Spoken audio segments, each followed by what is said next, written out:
친하단 뭐야? 안녕하세요. 미국 동부 비전 트립팀 준이 여자친구 41기 이학선입니다. 작년 영국 비전 트립을 통해 배운 내용과 이어지는 청교도에 대해 배운다는 것을 듣고 이번 미국 비전 트립을 가게 되었습니다.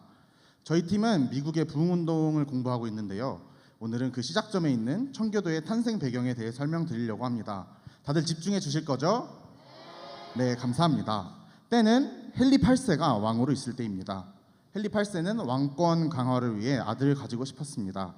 하지만 헨리 8세의 첫 번째 부인은 아들을 낳지 못했고 헨리는 아들을 낳지 못한 첫 번째 부인과 이혼을 하고 싶었습니다. 하지만 그 당시 영국이 따르고 있었던 로마 카톨릭에서는 이혼을 금지했기 때문에 헨리는 이혼을 하기 위해 로마 카톨릭의 전통을 유지하지만 칼뱅주의를 따르는 영국 성공회를 만들고 국교로 지정합니다. 하지만 두 번째 부인도 아들을 낳지 못했고 세 번째 부인이 드디어 아들을 낳는데 바로 헨리 8세 다음 왕을 이어받은 에드워드 6세입니다.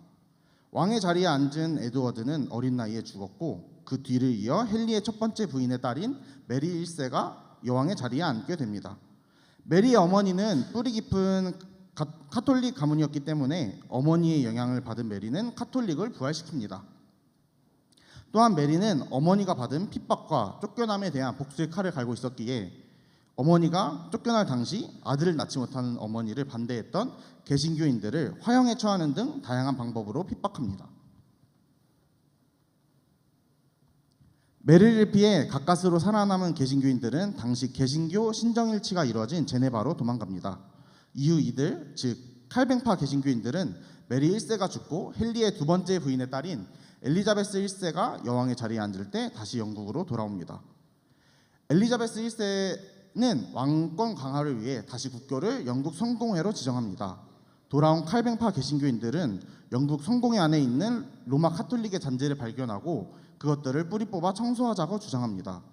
원래 하던 것들을 자꾸만 제지하고 반대하는 그들을 향해 성공회는 너네는 도대체 얼마나 깨끗한데? 라는 조롱하는 어투로 그들을 퓨리탄이라고 부르는데 이것이 지금 우리가 아는 청교도의 시작입니다. 엘리자베스 1세는 국교를 통해 왕권을 강화해야 하는데 자꾸 반대하는 청교도들을 좋게 보지 않았습니다. 이에 성공회 중심의 영국 왕실과 칼뱅파 개신교 중심의 청교도들 사이에 갈등이 끊이지 않았습니다. 이런 상황 속에서 청교도들 중 그들이 바라는 개신교 신정일치 사회가 영국에서는 불가능하다고 생각하는 사람들이 등장하게 되는데 이들을 분리파 청교도라고 합니다. 분리파 청교도들은 그들의 꿈을 위해 맨 처음 네덜란드로 갑니다.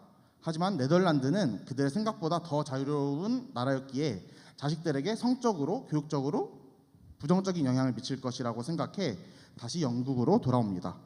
때마침 그때 영국이 미국의 버지니아주를 식민지로 개척하고 있었고 분리파 청교도들은 어디를 가도 자신들의 꿈을 이룰 수 없을 것 같으니 차라리 아무도 없는 황무지 땅인 미국에서 그들의 꿈을 이루고자 하였습니다.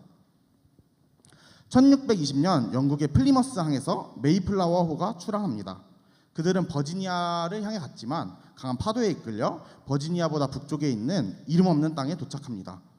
그 땅에 그들이 출발한 플리머스 항의 이름을 붙이고 그곳을 식민지로 개척해 나아갑니다. 그 땅에서 청교도들은 그들만의 새로운 규칙들을 만들어 개신교 신정일치 사회를 만들기 위해 부단히 노력합니다. 하지만 그들의 노력과는 반대로 한 세대 약 30년 정도가 지나자 문제들이 발생합니다.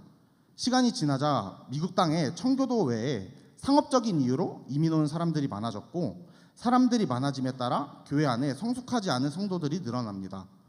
또 신앙을 위해 고국까지 버렸던 부모들과 다르게 미국에서 태어난 다음 세대들의 신앙이 부모들이 만든 규칙에 미치지 못했고 다음 세대들은 도덕적으로 영적으로 해이한 모습을 보입니다.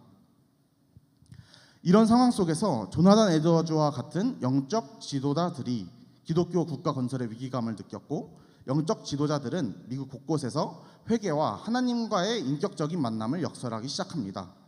이를 통해 미국 전역에 회개와 부흥의 역사가 일어나게 되는데 이것이 저희가 공부하고 있는 미국 부흥운동의 시작인 1차 대각성 운동입니다. 스터디를 하며 느낀 점을 나누며 발표를 마무리하려고 합니다. 발표 내용대로 미국은 자신들의 신앙을 위해 당시 세계에서 가장 잘 나가던 고국까지 버리며 미국으로 이민을 간 청교도로부터 시작되었습니다. 작년에 이어 그런 나라에 도대체 왜 선교사님들이 가실까라는 의문이 들었습니다. 청교도로부터 시작된 미국이라는 나라가 지금은 오히려 정치와 교회를 철저히 분리하고 오직 개인의 자유와 평등과 권리만을 외치며 무신론적 관점으로 이 세계에서 신을 지우는 데 앞장서고 있습니다. 이런 모습을 알게 되며 미국뿐 아니라 기독교가 시작된 서양의 국가들에 오히려 선교가 더 필요하다고 느꼈습니다. 그런 땅을 위해 함께 기도해 주시길 부탁드립니다. 또한 고국을 버리기까지 믿음을 지켰던 청교도들처럼 저희 팀 모두의 믿음이 그들을 닮아가며 미국 땅뿐만 아니라 각자가 속한 학교, 직장, 가정을 향한 선교의 꿈이 마음에 움틀 수 있도록 함께 기도해 주시기 부탁드리며 발표를 마무리하겠습니다. 감사합니다. 네, 감사합니다.